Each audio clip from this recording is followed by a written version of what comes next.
Olá pessoal, esse é um tutorial de como ler. Ele é realizado pela Monitoria de Metodologia do Trabalho Científico do Instituto Federal de São Paulo, Campos do Jordão.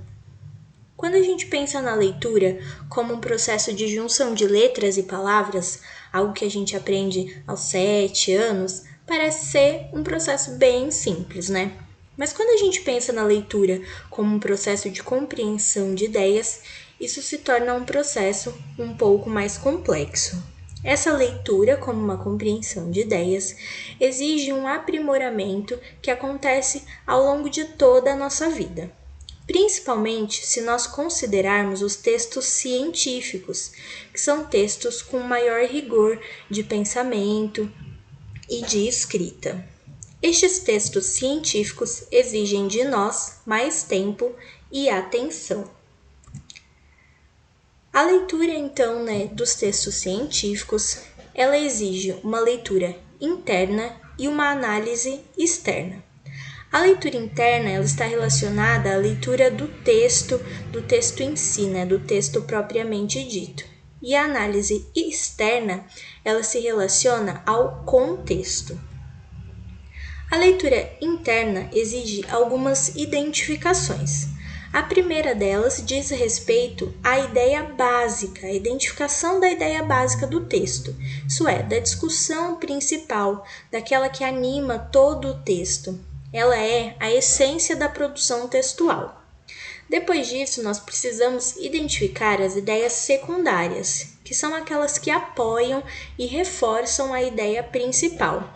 Elas são ideias acessórias.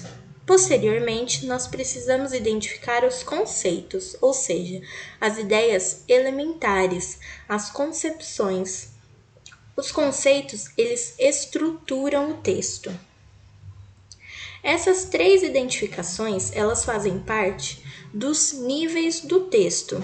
E caso a gente consiga identificar esses elementos sem confundi-los, então nós conseguiremos apreender o texto, compreender o texto. Para que a gente consiga fazer essas identificações para compreender os níveis do texto, nós precisamos realizar 3 leituras. A primeira, para identificar a ideia principal, a segunda, para identificar as ideias secundárias e a terceira, para identificar e compreender os conceitos do texto.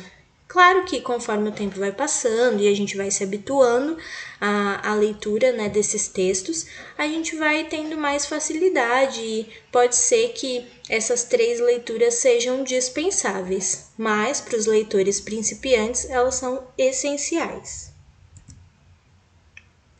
Falando agora da análise externa do contexto, ele pode ser lógico ou histórico. O conceito lógico, o contexto lógico, ele se refere aos pressupostos, que é tudo aquilo que antecede o texto, todos os assuntos que surgiram antes desse texto com o qual a gente está tendo contato, e as implicações, que são as consequências, as discussões que esse texto com o qual nós temos contato vai acarretar. E o contexto histórico refere-se aos acontecimentos, aos fatos de ordem política, história e social que influenciam naquela produção, na redação, no texto com o qual a gente está tendo contato. O contexto, ele não é explícito, ele fica escondidinho dentro do texto e por isso ele exige pesquisa e reconstituição. Dessa maneira, com a leitura interna e a análise externa, nós poderemos compreender o texto. E só depois de compreendido, ele pode ser discutido, criticado, aceito ou rejeitado. Esse tutorial foi inspirado pelo texto Como Ler, do professor Dr. José Carlos Bruni. Obrigada e até a próxima!